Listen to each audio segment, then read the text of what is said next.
Le vent hurlait comme un cri de désespoir, balayant les rues étroites de Barcelone. Quand Emmeline fracassa la porte de l'appartement, les yeux emplis d'une fureur qu'elle n'avait jamais connue.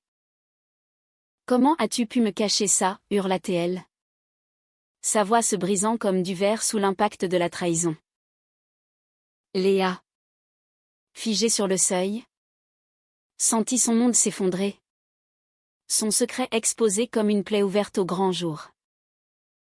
Emmeline avait toujours été une énigme.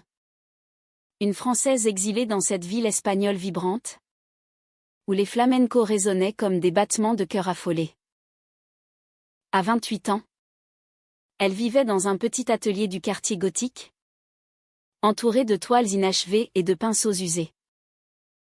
Son art était sa vie. Une explosion de couleurs qui masquait les ombres de son passé. Elle avait fui Paris après une rupture douloureuse, cherchant dans les ruelles ensoleillées de Barcelone un nouveau départ. Mais le destin, capricieux comme une muse, l'avait menée à Léa. Léa, 25 ans, était une étudiante en littérature à l'université de Barcelone, originaire d'une petite ville andalouse. Ses cheveux blonds coupés courts encadraient un visage aux traits fins, illuminé par des yeux bruns qui semblaient absorber la lumière du soleil méditerranéen. Elle travaillait comme serveuse dans un café du Barry gothique pour payer ses études. Et c'est là qu'elles s'étaient rencontrées. Un après-midi pluvieux, Emmeline était entrée, trempée jusqu'aux os, commandant un café avec un accent français qui avait fait sourire Léa. « Vous venez de Paris » avait demandé Léa. Et de là, une conversation s'était nouée, fluide comme un vin doux. Au fil des semaines, leur rencontre devint régulière. Emmeline parlait de ses peintures, de la façon dont les couleurs capturaient les émotions fugaces. Léa, passionnée par les mots, récitait des poèmes de Garcia Lorca, mêlant l'espagnol et le français dans un ballet linguistique envoûtant. Une amitié naquit. Puis quelque chose de plus profond. Un lien invisible qui les attirait l'une vers l'autre. Mais Emmeline gardait un secret, elle était fiancée à un homme. Un Français nommé Antoine, qu'elle avait laissé à Paris mais qui persistait dans sa vie comme un fantôme tenace. Léa, de son côté, luttait contre ses propres démons. Issue d'une famille conservatrice, elle avait toujours réprimé ses sentiments pour les femmes, craignant le rejet. Pourtant, avec Emmeline, elle se sentait vivante, comme si chaque regard échangé était une promesse d'un monde nouveau. Un soir, après un concert de flamenco, elle s'était embrassée pour la première fois, sous les arches anciennes de la Plaza Royale. Ce baiser, chargé d'une passion retenue, avait scellé leur destin. Mais les ombres planaient. Antoine appelait souvent, rappelant à Emmeline ses engagements. « Reviens, ma chérie », murmurait-il au téléphone, ignorant tout de cette nouvelle vie. Emmeline, déchirée, cachait ses appels, prétextant des amis lointains. Léa, intuitive, sentait le mensonge, mais l'amour l'aveuglait. Elle passait des nuits entières à se perdre l'une dans l'autre, explorant les contours de leur corps avec une tendresse infinie, comme si le temps pouvait s'arrêter. Un jour, lors d'une promenade le long de la Rambla, Emmeline reçut un message d'Antoine, « J'arrive à Barcelone demain ». Son cœur se serra. Elle annula leur rendez-vous avec Léa, prétextant une migraine. Léa, blessée, décida de la surprendre chez elle. En entrant dans l'atelier, elle trouva Emmeline en larmes, entourée de lettres et de photos d'Antoine. La vérité éclata, Emmeline n'était pas libre. Tu es fiancée, balbutia Léa. Le monde s'effondrant autour d'elle. Emmeline, paniquée, tenta d'expliquer, c'était avant toi. Léa. Je l'ai quitté dans mon cœur. Mais pas encore dans les faits. Mais les mots sonnaient faux. Comme une excuse boiteuse. Léa partit en courant. Les rues de Barcelone devenant un labyrinthe de douleurs. Les jours suivants furent un tourment. Emmeline erra dans la ville, hantée par le souvenir de Léa. Elle peignit frénétiquement. Des toiles sombres où des silhouettes féminines se fondaient dans l'ombre. Léa, recluse dans son appartement, relisait des poèmes d'amour, les larmes brouillant les lignes. Elle s'évitait. Mais le destin les ramena l'une à l'autre lors d'une fête foraine sur la plage de la Barceloneta. Là, sous les lumières clignotantes, Emmeline aperçut Léa, seule près de la grande roue. Elle s'approcha, le cœur battant. « Pardonne-moi » murmura-t-elle. Léa, les yeux rougis, répondit, « Comment puis-je te faire confiance ?» Elles parlèrent des heures, déversant leurs peurs et leurs espoirs. Emmeline avoua son amour caché, celui qu'elle avait toujours nié, même à elle-même. Léa, touchée, sentit son armure se fissurer. Leur réconciliation fut douce, comme une aube après la tempête. Elles marchèrent sur la plage, main dans la main, l'océan murmurant des secrets anciens. Mais Antoine arrivait. Et avec lui, le vrai test de leur amour. Antoine débarqua à Barcelone comme un orage inattendu.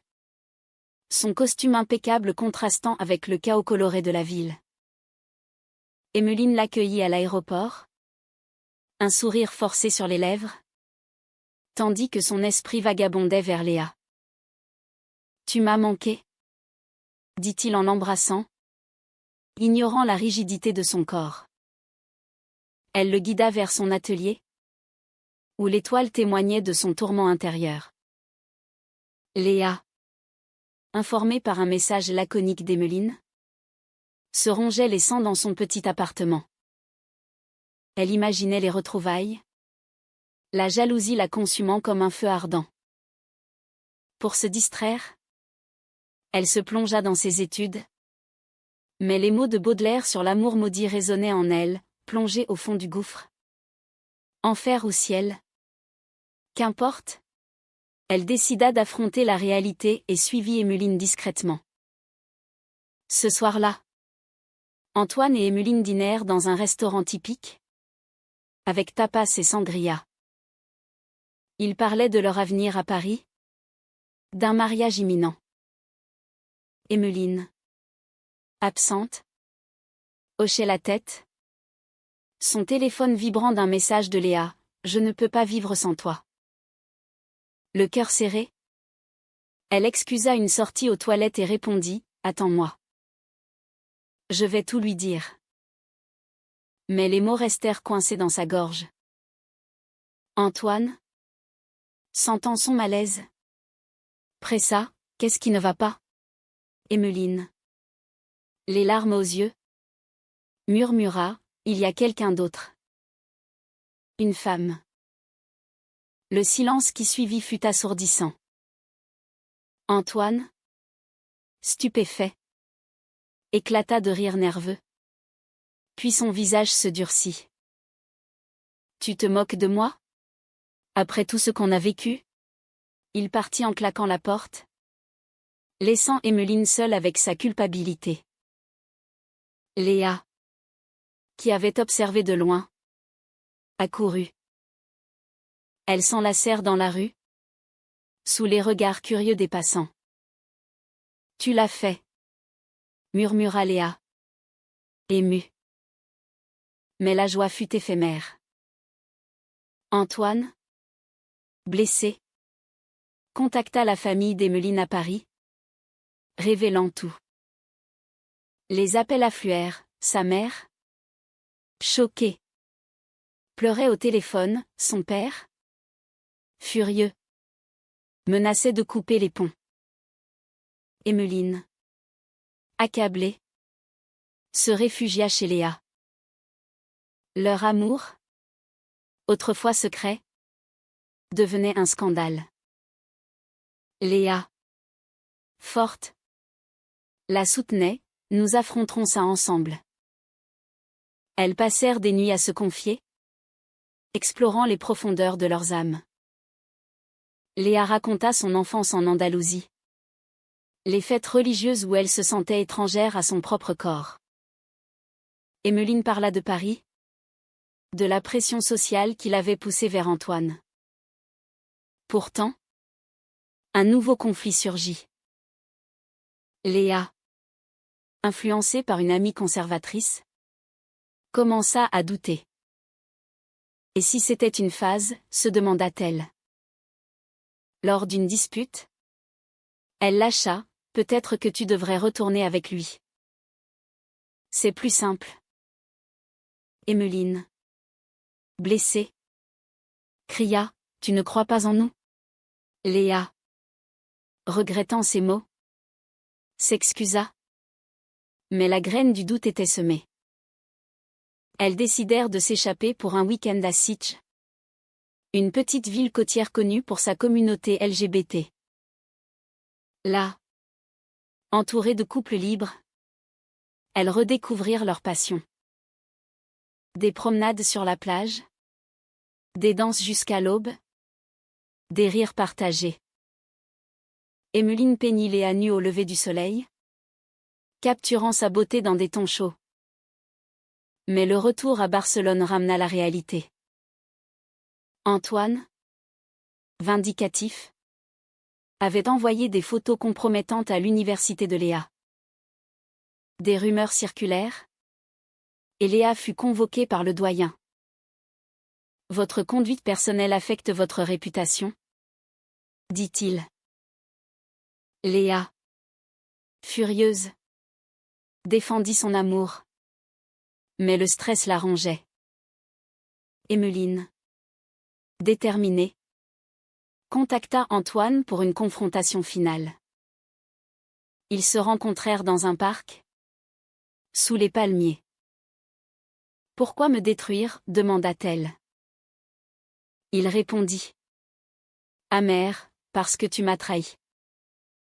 Emmeline, les yeux dans les yeux, répliqua, j'ai trahi moi-même en restant avec toi. Léa est mon vrai amour. Antoine, vaincu, partit pour de bon. Soulagée, Emmeline rentra chez Léa, prête à tout risquer.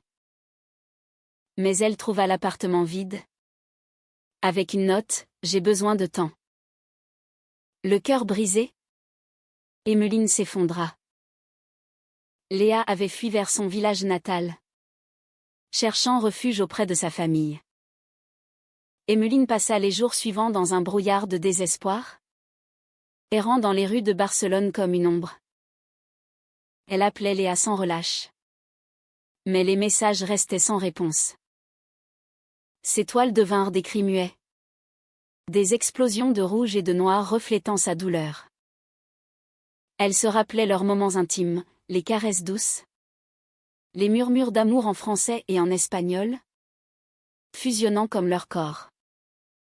Léa, de retour en Andalousie, affrontait son passé.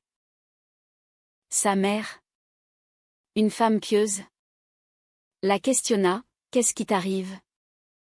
Ma fille? Léa, les larmes coulant, avoua tout. La réaction fut violente, cris, reproches, invocation à Dieu. Son père, silencieux, la regarda avec tristesse. Tu nous déshonores? Murmura-t-il.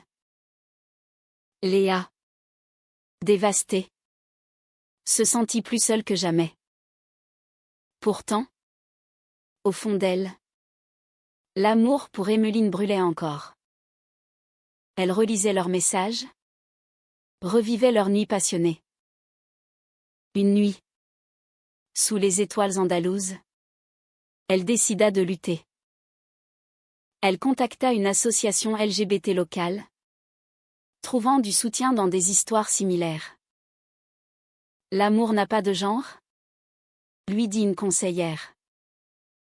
Fortifiée, Léa rentra à Barcelone. Emmeline, ignorant son retour, organisait une exposition de ses œuvres. C'était un acte de défiance, une déclaration d'amour public. Les toiles montraient des femmes enlacées, des paysages méditerranéens imprégnés d'émotion. Le vernissage attira une foule, y compris des amis et des curieux. Léa apparut à la galerie, nerveuse. Leurs regards se croisèrent à travers la pièce, un courant électrique les reliant. Emmeline s'approcha, tremblante.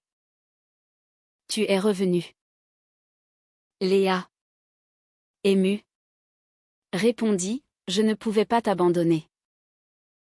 Ma famille. C'est dur. Mais toi, tu es ma vie. » Elles s'embrassèrent devant tous.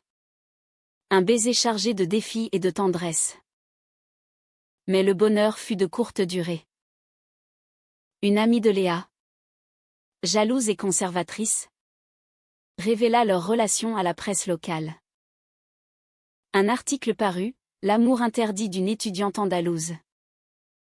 Les réactions fusèrent, soutien d'un côté, haine de l'autre.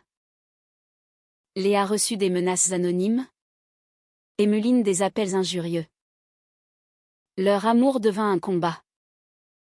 Elles affrontèrent ensemble les tempêtes, manifestations pour les droits LGBT, thérapie pour guérir les blessures. Emmeline, inspirée, peignit une série sur la résilience féminine. Léa écrivit un essai sur l'amour au-delà des normes, publié dans une revue. Pourtant, la trahison ultime vint de l'intérieur. Lors d'une soirée, Léa, stressée, flirta avec une ancienne amie pour tester ses sentiments. Emmeline les surprit, le cœur en miettes. « Comment as-tu pu » cria-t-elle. Écho de leur première dispute. Léa, regretteuse, expliqua, « J'avais peur. Peur de nous perdre. » Emmeline, blessée, partit. Elles se séparèrent temporairement, chacune réfléchissant. Emmeline voyagea à Madrid, visitant le Prado, trouvant solace dans les maîtres anciens. Léa resta à Barcelone, écrivant des lettres d'amour qu'elle n'envoyait pas. Le point de non-retour arriva lors d'une tempête sur la côte. Emmeline, de retour, apprit que Léa était allée à la plage, son endroit préféré.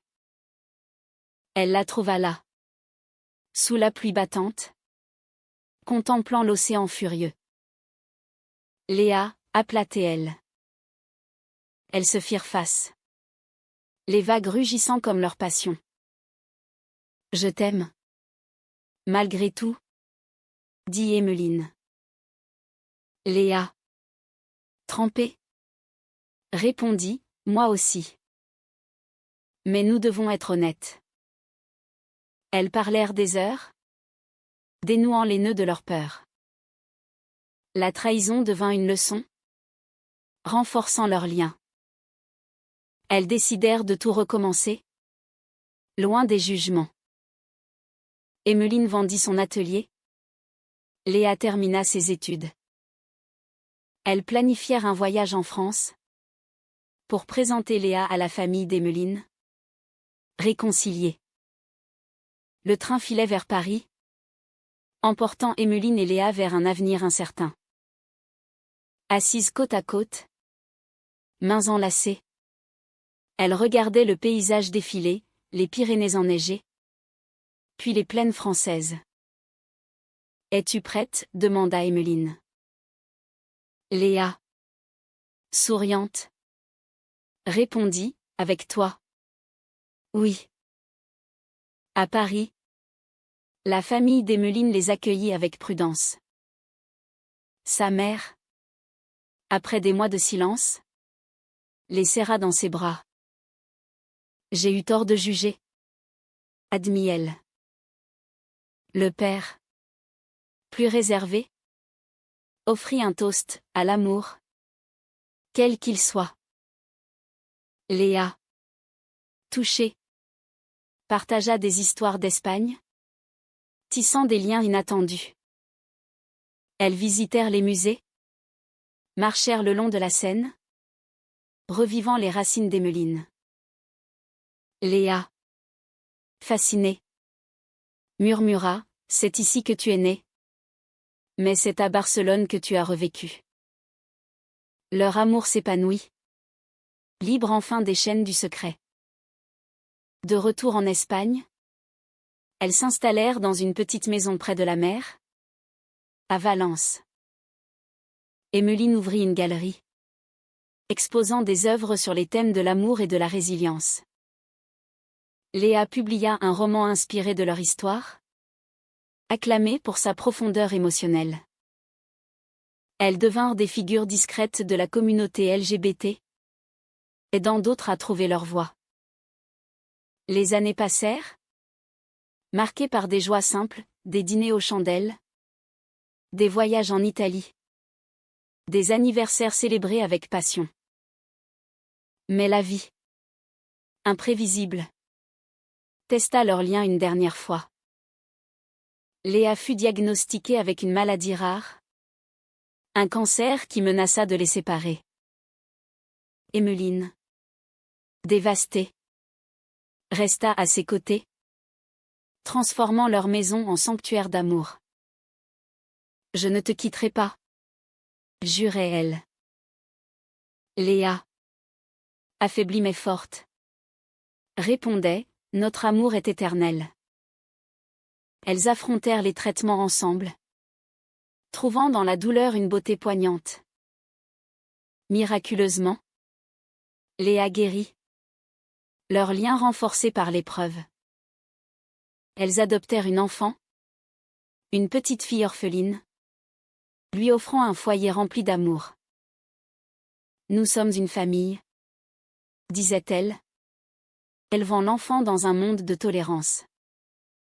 À la fin, sur une plage andalouse, sous un coucher de soleil flamboyant, Emmeline et Léa renouvelèrent leurs vœux informels. « J'ai tout risqué pour toi, » murmura Emmeline.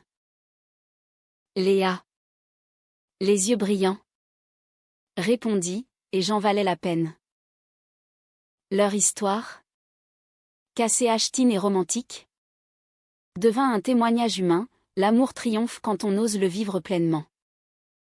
Dans cette Espagne ensoleillée, imprégnée d'un esprit français de liberté, elles vécurent heureuses, leurs cœurs entrelacés pour toujours. La trahison, les conflits, tout avait mené à cette paix profonde, une leçon de vie sur la beauté de l'authenticité.